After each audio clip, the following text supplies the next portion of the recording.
Hello again, everybody. So the ending of our first video got cut off, and we wanted to make sure that we were able to share all of our information with you guys about gift giving. And so we're going to pick back up with Stephanie talking about culture and how it relates to gift giving and what it can be or how it can be misunderstood from both the BCBAs and RBTs and also from clients and families. So, Stephanie, it's in your hands. Hi guys, sorry about that. Okay, so according to Ofer Zur, who is a PhD, more often than not, gift-giving behavior is derived from specific cultures and can only be understood within this cultural context. In the article, An Evolutionary Psychology Perspective of Gift-Giving Among Young Adults, written by Gad Saad and Tripat Gill in 2003, which investigated gift giving using the theoretical framework of evolutionary psychology, it is established that in order for a therapist to successfully work with a client from a non Western culture, it is necessary to comprehend the specific meaning of the gift ritual for culture in question. So basically, this is the other side of the argument. That we want to respect cultures as it says in our code as well. So how do we do that? How do we do that while also abiding by our code of ethics that says do not receive gifts? So regardless of the analyst's clinical or ethical stance on the subject of gifts, she must be aware that turning down a gift, a small gift, may mean rejection or disrespect to an individual who comes from a culture that stresses hospitality, reciprocity, and the importance of gift giving rituals. So, in summary, the therapist must be aware that not accepting a gift from a client may lead to the feeling of rejection and disrespect. An example from my personal life is I work with families who are of Indian descent, and they often will offer me a cup of tea. When I come into their house, which in their culture is showing respect and hospitality. Um, and it might be viewed rude to not accept the cup of tea. So it's something that we, as people in Western culture, need to be aware of, that there are cultures that this is a sign of hospitality and that how our actions may be perceived. So through some proactive strategies, which we will talk about later, we can help those cultures understand why we have to abide by our code and not accept the presents. Back to you, Cheyenne.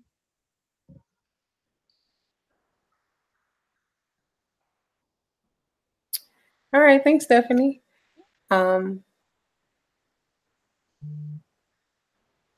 just listening and from Stephanie about what she's talking about. Hospitality is a big thing, and I know it's a big thing in American culture. But knowing how to receive that hospitality and also give that hospitality is important, and being able to make sure that we don't cross those boundary lines of professional and personal will keep the relationship professional and will remain and it will remain professional, but then we'll also keep the client as a priority and making sure that we're meeting all of his or her skill sets and meeting the needs of our client. So we're going to go ahead and move to Ricardo, who'll talk about the rebuttal. And in the rebuttal, he'll talk about some arguments that'll just kind of help sum up all of the things that we've discussed about gift giving and having multiple relationships. Ricardo, it's to you. Thank you, Cheyenne. I will be asking questions about gift giving that may have been overlooked. I will ask how religion plays a big part in gift giving and how to not be insensitive about it. I will also ask about types of gifts that may not seem very concrete and how it would be handled. And the last question I will ask about prevention to gift giving and how to avoid um, just all of that overall. So for my first question, it's going to be directed towards Cheyenne, and it says, in many religions, it will be considered rude or disrespectful to say no to an invitation to an event receiving a gift, or even accepting a glass of water. How do you think behavior analysts can abide by the ethical guidelines and still steer away from being disrespectful towards a family due to religion or culture? Thanks for that question, Ricardo. So I think just going back off what we talked about before, being proactive. You have to get ahead of the game and make sure that that all of what needs to be explained once the family is coming to the company, um, giving gifts and receiving gifts is told to them. I know a lot of times working with different families who come from different cultures, who show appreciation and gratitude in different ways. Them understanding why as BCBAs and RBTs we can't accept gifts can be a task or it can be difficult. And I think being proactive about the strategies that we use to present to them to help them understand is definitely one way to steer away from not being disrespectful to their culture and not being disrespectful to them as the family that you are working for or working with their son or daughter. I just think it's important for us to understand how we translate and deliver information to our families so that we don't have to get into situations like this. I think translating it in a way that's understandable and in a way that makes everybody feel comfortable keeps situations like this from arising. All right. Thank you. Mhm. Thank you. Thank you. For the second question, it will be directed to Monquet. What are some gifts that don't appear to have any monetary value but still are considered gifts? And how can we be more careful about accepting those types of gifts? Thanks, Ricardo. Some items that I believe that don't have any monetary value but can still be considered gifts are things such as food items, cupcakes, cookies, or cards of gratitude.